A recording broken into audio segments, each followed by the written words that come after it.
esse é o canal Estude Comigo e hoje a gente vai falar um pouco sobre a história do direito civil francês.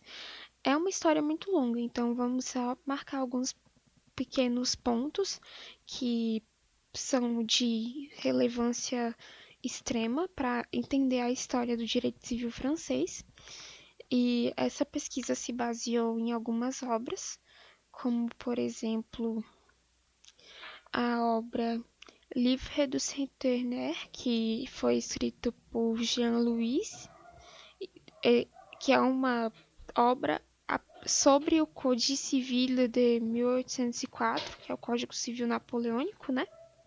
Também utilizei a obra Código Civil Français, Gênese e Difusão de um Modelo, que foi uma obra escrita por Eugênio Fatini Neto, e também o livro Histoire de la Histoire de droit, Actes de Journée Internationale de Société d'Histoire du Droit de Toulouse, que foi escrito por Jacques Pommerede, e também usei uma obra que foi de um curso lá de uma universidade francesa, que é a Introduction Générale au Droit, curso por licence 1, semestre 1. Então, a gente vai começar a falar agora um pouco da história, só para vocês pegarem o embasamento das fontes, para caso vocês queiram aprofundar a pesquisa. Então, vamos lá. Começando do começo, quando tudo começou, não é mesmo? Então, o direito civil francês, assim como muitas coisas dentro do direito, da história e da filosofia, foram influenciados profundamente pela Antiguidade Clássica, que se deu por 2700 a.C. a 476 d.C., com os filósofos Sócrates, Platão, Aristóteles. Esses filósofos eles já tinham uma ideia e uma previsão sobre o direito ideal e o direito transcendental. Com a evolução desses pensamentos durante a Idade Média, nos anos de 476 a 1500 d.C., as ideias de Santo Tomás de Aquino, por exemplo, ele associou o direito com a religião e a doutrina católica. E uma de suas contribuições científicas foi para o direito canônico, né? E já na Idade Moderna, entre 1492 a 1274 d.C., houve o período da Renascença, onde o poder religioso foi desvinculado do direito e o poder real foi ampliado. Nesse período, houve dois importantes dados que contribuíram grandemente para a reforma do direito, que foram as revoluções que viriam a ocorrer no próximo século, como, por exemplo, a Reforma Protestante, e o desenvolvimento do individualismo. E deste momento em diante, a evolução histórica do direito francês passou ao resultado da junção de ideias da Revolução Francesa, do Iluminismo e do justnaturalismo esclarecido. O direito francês civil também pode ser compreendido a partir de uma combinação que foi entre o droit écrit, que era o direito escrito, o direito positivado do sul da França, e o droit coutumier, que era o direito consuetudinário do norte da França. E dentre esses costumes, muitos foram compilados, como, por exemplo, o notável Costume de Paris, que foi redigido em 1510, fazia parte do direito consuetudinário e foi uma importante obra também para que os juristas posteriores viessem a compor o direito. Esse compilado ele era feito em forma de analogias e ele foi utilizado antes mesmo do direito romano. Na ausência de um poder legislativo, ao longo de toda a Idade Média e moderna, os reis franceses eles assumiam o poder legislativo e eles mesmos editavam as chamadas ordenanças, que eram ordenações. No Brasil também houveram ordenações, principalmente no direito civil, no campo do direito civil. E isso se deu até o século XVI, mais ou menos.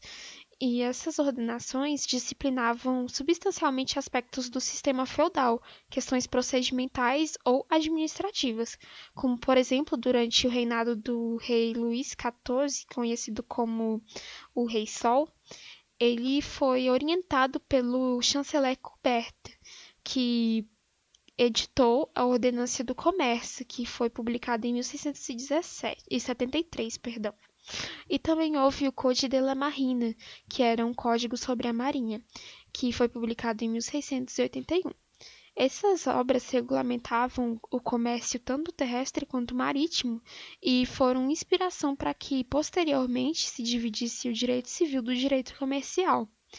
Esses diplomas eles foram utilizados também na obra de Napoleão Bonaparte, que foi o Códice Civil de 1804, certo? Também houve ordenanças no reinado do Luís XV, do rei Luís XV. Ele publicou ordenanças sobre doações em 1731, sobre testamentos em 1735 e sobre o fideicomisso, que era um instituto de natureza medieval que foi publicado em 1747. E também essas obras foram retomadas também posteriormente no Código Civil de 1804, publicado por Napoleão, né?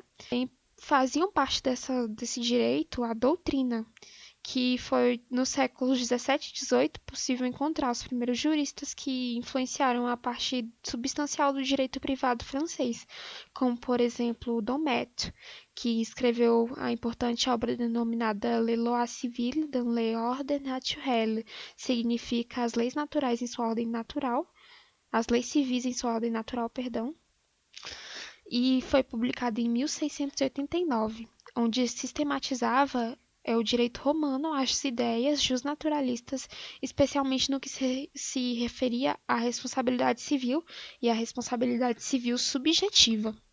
E essa obra foi base para o artigo 1382 do Código Civil francês, que é uma cláusula geral sobre a responsabilidade civil com base na culpa. E posteriormente isso influenciou o Código Civil italiano, brasileiro e etc. Muitos outros foram influenciados. E também teve outro jurista muito importante dessa época, que foi Poitiers. Ele influenciou a redação do Código Civil de 1804 também, e escreveu numerosas obras sobre o direito obrigacional, sobre propriedade, direitos reais, sucessões, matrimônios, etc. E apesar de todo esse esforço que eles tinham para harmonizar o direito civil, que era dividido em dois polos, né, o direito escrito e o direito consuetudinário, ainda assim não havia uma harmonização dentro do direito francês. E depois que houve a Revolução Francesa, eles romperam completamente com essa fragmentação jurídica do reino e tentaram unificar novamente a jurisdição civil da França, né, civilista da França. O chamado direito intermediário na França se deu nesse momento, nesse rompimento do direito, vamos chamar aqui primitivo da França, né? Não é bem primitivo porque ele já era positivado, mas a gente vai falar assim só para ficar mais fácil o entendimento. E o direito atual, né? Houve essa divisão aí de períodos e entre eles houve o direito intermediário, que não é muito tratado quando as pessoas estudam sobre o direito da França, mas achei muito importante colocar isso aqui, para que vocês entendessem o curso da história. Então vamos lá. Muitos dados históricos consideram o denominado droit intermédiaire, que é o direito intermediário, que vigorou entre a Revolução Francesa, como eu disse, e entre a primeira reunião da Assembleia Constituinte, que se deu em 1789, e a tomada de poder de Napoleão, que se deu por 1799. Desde essas primeiras reuniões da Assembleia Constituinte, a burguesia já tinha as ideias político-jurídicas que sustentariam o antigo regime, né? Eles queriam destruir esses fundamentos e buscavam reorganizar todo esse fundamento jurídico.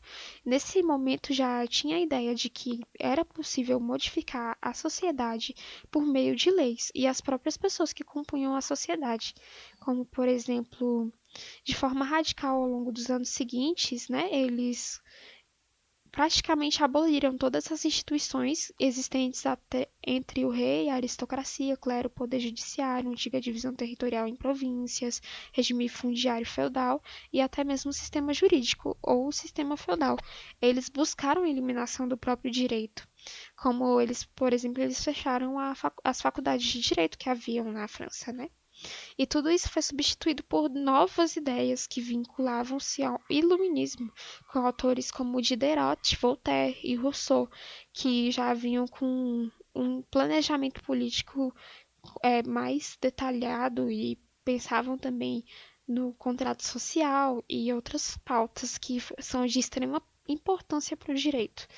Em 1791, a Assembleia Constituinte eliminou o direito à indenização, todas as formas de ônus feudais, suprimiu todos os privilégios dos primogênios e passou-se a pensar na divisão patrimonial igualitária entre todos os herdeiros.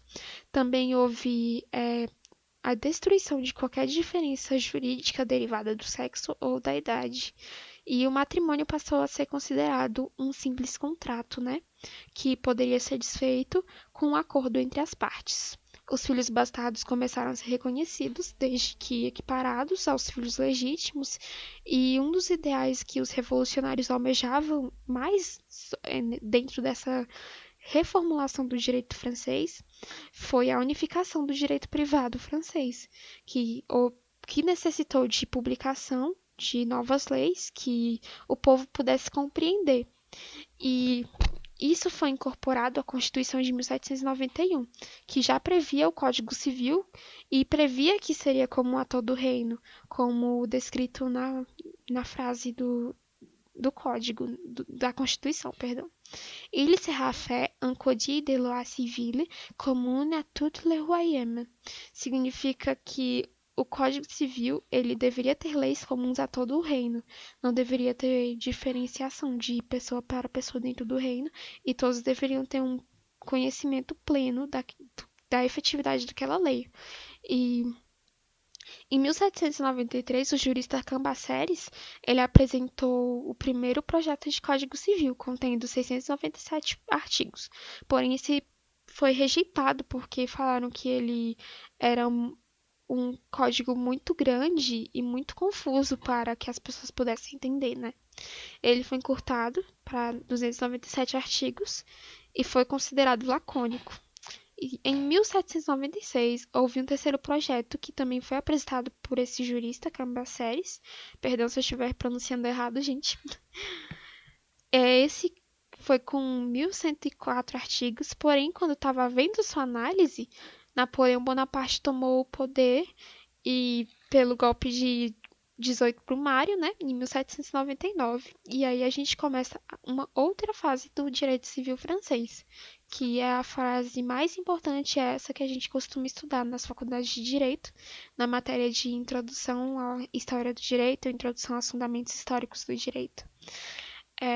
O Código Civil Napoleônico. Ele é muito importante para toda a linhagem civilista do mundo. E a gente vai começar a contar um pouco sobre essa história agora. Napoleão Bonaparte tomou o poder no golpe de Estado de 18 Brumário, né? E ele mesmo instituiu um regime de consulado, que reunia poderes administrativos e legislativos. Haviam nesse período 3 cônsules. Porém, o poder efetivo era apenas de Bonaparte, os outros eram meros conselheiros. E pelas regras constitucionais que eram vigentes nesse período, os projetos de lei eles precisavam ser submetidos à análise de um tribunato, com poderes de aprovar ou rejeitar o projeto de lei, mas não poderiam alterá-lo. Após passar pelo tribunato, os projetos ainda deveriam ser submetidos a um corpo legislativo que funcionava como uma espécie de parlamento, e Napoleão, sabendo da grande importância de unificar o direito privado, empenhou-se para que fosse aprovado o Código Civil. Então, ele nomeou uma comissão redatora composta por 4 membros, onde 2 pertenciam ao sul da França, que era Portelet e Maleville, e os outros 2 que eram provenientes do norte da França, que eram Trochette e Bigot de Prémenot. Perdão novamente pela pronúncia, se vocês não entenderem, eu vou deixar os nomes no vídeo, para que vocês possam pesquisar. E perdão a pronúncia novamente, vamos lá. Em apenas 4 meses de trabalho, essa comissão já apresentou um projeto de Código Civil, né, que foi submetido à Corte de Cassação e às Cortes de Apelação. e que fosse apreciados e sugestionados, né? Em seguida, acompanhando sugestões o projeto foi submetido ao Conselho de Estado, as quais seriam presididas por um dos cônsules, grande maioria das vezes era o próprio Napoleão, à medida que várias outras partes do código iam sendo aprovadas e eram encaminhadas logo ao tribunato e depois ao corpo legislativo. Quando as primeiras sessões foram rejeitadas pelo tribunato, mais por motivos políticos do que pela própria substância do Código Civil, Napoleão já promoveu uma grande depuração do tribunato, né? Porque ele queria que fosse aprovado. E exatamente um ano depois disso, que foi entre 1803 e 1804, Napoleão novamente submeteu outros 6 projetos separadamente, que foram aprovados sem resistência, e esses projetos parciais foram reunidos e promulgados em forma de lei única em 31 de março de 1804 com o nome de Códice Civil de France, que significa Código Civil dos Franceses. Pouco tempo depois de tal promulgação, Napoleão Bonaparte, mediante um decreto imperial, em 3 de setembro de 1807, ele determinou uma segunda edição do Códice, introduzindo algumas mudanças devidas ao fato da transformação da França da República a Império. E nessa segunda edição, o nome do código foi alterado para Códice Napoleão. Código de Napoleão, na tradução, né? Com a derrota e a queda de Napoleão e a restauração da monarquia, uma nova edição do código foi determinada em 1816 e foi retornado o nome anterior, né, Códice Civil de France. E em 1852 teve mais uma alteração, que foi quando Napoleão III, em homenagem ao seu tio, restaurou o nome para Códice Napoleão. E ainda que esse decreto nunca tenha sido realmente revogado, em 1870, com a proclamação da Terceira República na França, o uso cotidiano e legislativo consagrou a denominação de Códice Civil, apenas Código Civil, que é conhecido até os dias atuais. O burguesismo civil francês foi uma obra da burguesia revolucionária e pretendia edificar uma sociedade baseada sobre princípios como igualdade, liberdade dos cidadãos, e apoiava-se também nas convicções iluministas e justnaturalistas de que era possível construir uma nova sociedade, remodelada e renovada por meio da legislação. E uma de suas virtudes foi o equilíbrio que soube alcançar entre a tradição romanista do sul e a tradição consuetudinária do norte da França, bem como entre o ímpeto revolucionário de romper radicalmente com o passado e a necessidade de manter uma certa continuidade com a cultura jurídica herdada do passado. Esse foi o Código Civil francês. E, por último, eu vou deixar para vocês a frase, né, de Napoleão Bonaparte. Perdão a pronúncia, mas eu vou tentar pronunciar em francês para vocês aqui. Ma vraie gloire n'est pas devoir gagner grande bataille. Waterloo effacera les souvenirs de tant de victoires. Ce qui rien n'effacera, ce qui vivra éternellement, c'est mon Códice Civil. Significa: minha verdadeira glória não consiste em ter ganho grandes batalhas. O Waterloo apagará a memória de tantas vitórias. Aquilo que nada apagará e que viverá eternamente é meu Código Civil. E esse é o vídeo, eu fico por aqui com vocês. Obrigado por assistir. Deixe seu like, compartilha e se inscreva no meu canal. Fico muito feliz que você tenha vindo até aqui neste vídeo. E se vocês quiserem conteúdos, podem sugestionar ou que eu aprofunde algum conteúdo abordado nesse vídeo também. E fico agradecida a todos e até mais.